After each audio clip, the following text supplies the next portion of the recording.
আমাদের আজকে এখানে সমবেত হওয়ার পিছনে প্রধান কারণ আমাদের অগ্রজ ওসমান হাদি ভাইকে শহীদ করা হয়েছে এবং ওসমান হাদি ভাইয়ের প্রতি সুবিচার এই সরকার দেখাইতে পারে নাই।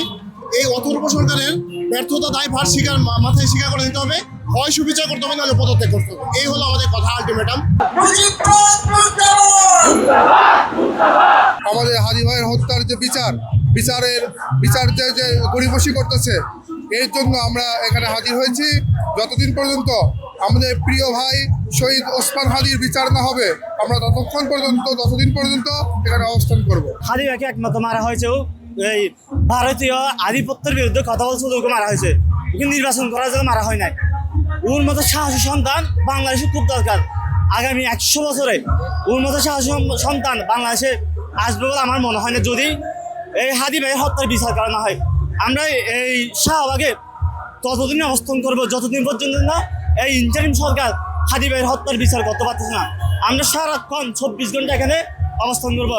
যদি তারা আমাদের আন্দোলনকে স্বাভাবিকভাবেই নেয়, তাহলে এটা অবশ্যই আমরা কঠোর পরিস্থিতি থেকে আমাদের যেতে বাধ্য হব।